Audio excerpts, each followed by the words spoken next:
bar always lets you know what bridge you're currently on, okay? This is bridge 194. It always lets you know what your operator number is, your operator 25, and then it always shows you the date and the time.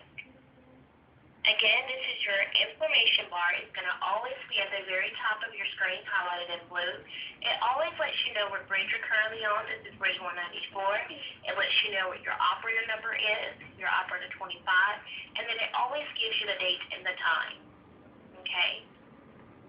Your operator number will not be the same every day. So if it's not 25 tomorrow, it's no big deal. It does not have to be the same. Okay, again, that's your information bar.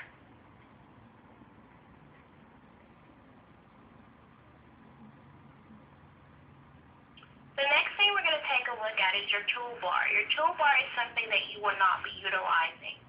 Okay, so once you've actually logged in and you've established your audio path, you can actually go ahead and get rid of your toolbar. And to do that, you're going to click on View and go down to Toolbar, and you're just going to simply uncheck it. This is just to make sure you don't make any errors, okay? Because sometimes you can easily click on one of these icons, and sometimes it can or it may not cause an issue, okay? Just so you'll be on the safe side, we just ask you to remove your toolbar. Okay, so let's get it back and let's just walk through that again. You're going to click on View and just uncheck Toolbar, and that's going to remove your toolbar.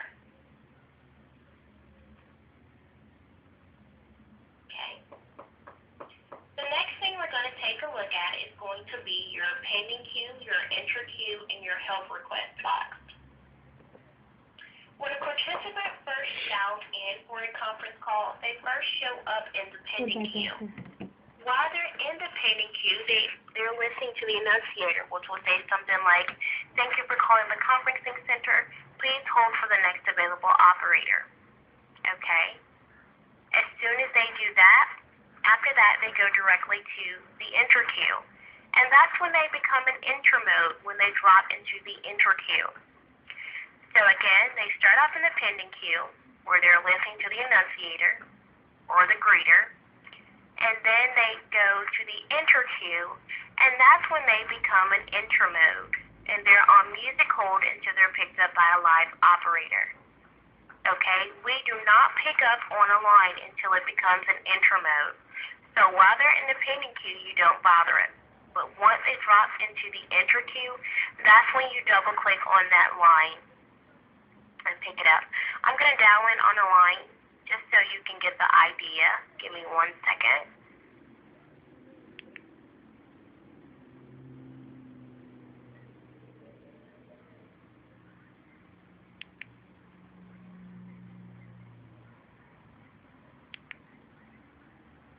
Okay, right now that line is in the pending queue. And this just simply lets you know that they're listening to the annunciator.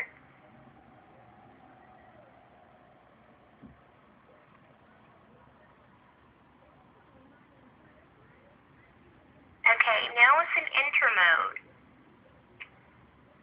And this particular line is on music hold until they're picked up by a live operator. Okay, are there any questions so far?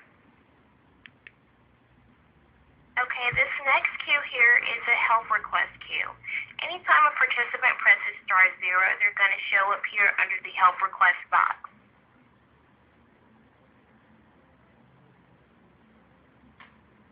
This is not something you guys will have to pick up on, anyone that drops into the help request box. You're not responsible, again, for anyone that drops into the help queue. Okay, so you guys don't have to worry about that.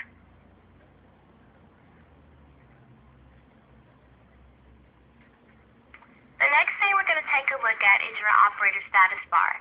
Your operator status bar is at the very bottom of the screen. The first thing you should see here is AVL.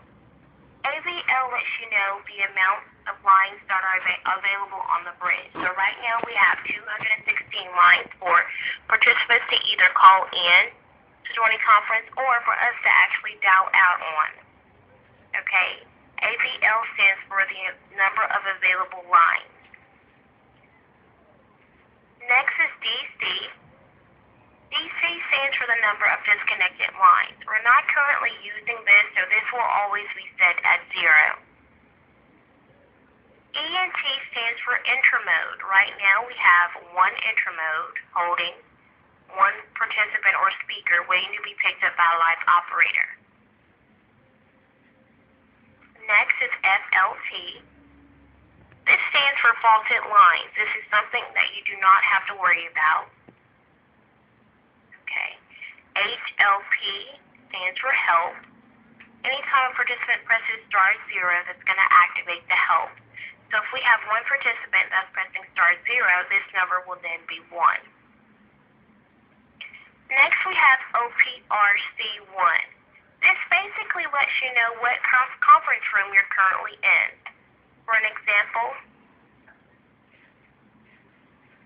let's say if I click, or let's say I place someone into conference 30.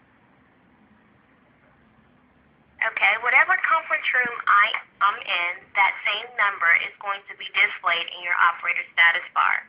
As you can see, I am clicked into conference 30, and that same number is displayed in my operator status bar. It shows you C30, letting you know that I'm currently in conference 30. The next thing you should see is TLK off. TLK off means that your talker is off. Okay? And the fact that is black, that's the indication that your talker is off. If your talker is on, it's going to be highlighted pink.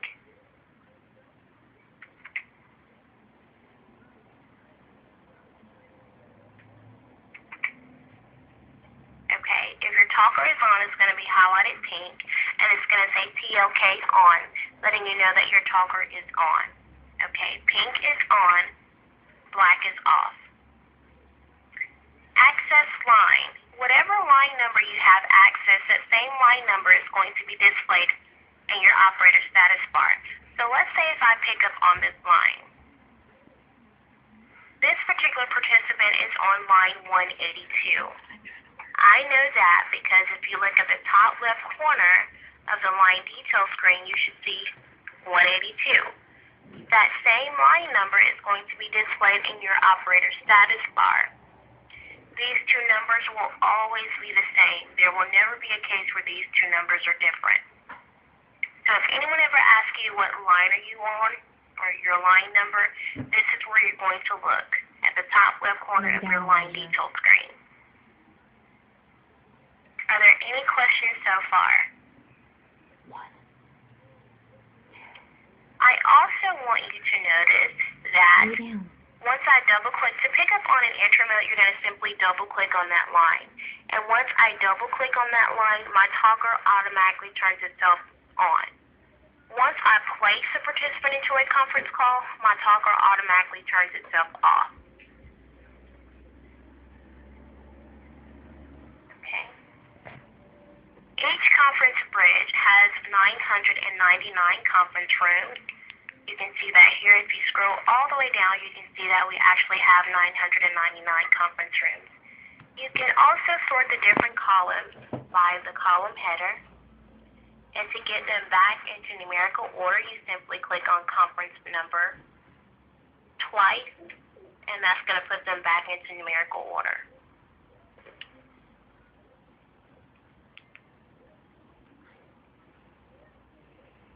Are there any questions so far?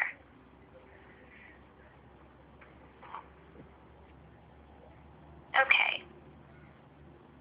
Now we're going to pay attention to the line branding. It's very important that you pay close attention to the line branding. Okay, if we look here, this is your line branding. This is also how you're going to know what conference the participant is going to dial in to join. It's just an indication, not a confirmation of what conference each participant or speaker is dialing in to join. Okay. So if you see PART, Thank you. that stands for participant. Or if you see PRT, that stands for participant. Okay, this line branding shows you PART asterisk Noonan. The line is going to be branded with PART, letting you know that it's a participant asterisk, and then it'll have the company name. Okay. Being that this is just a participant dialing in, you're going to use just the basic scripting. Good morning, may I have your conference ID number, please? The scripting is not going to pop up on the screen for you. This is something you're going to have to memorize. Okay, so we're going to go ahead and start picking up on these lines that are dialing in. Give me 1 second. I'm going to dial in more than one line. One moment.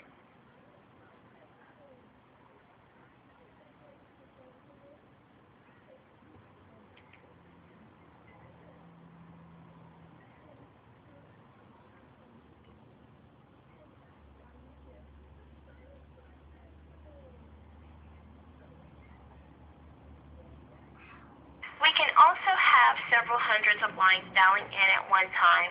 The best thing you can do is just take each line as they come in. Just take your time and do one at a time. That's all you can do.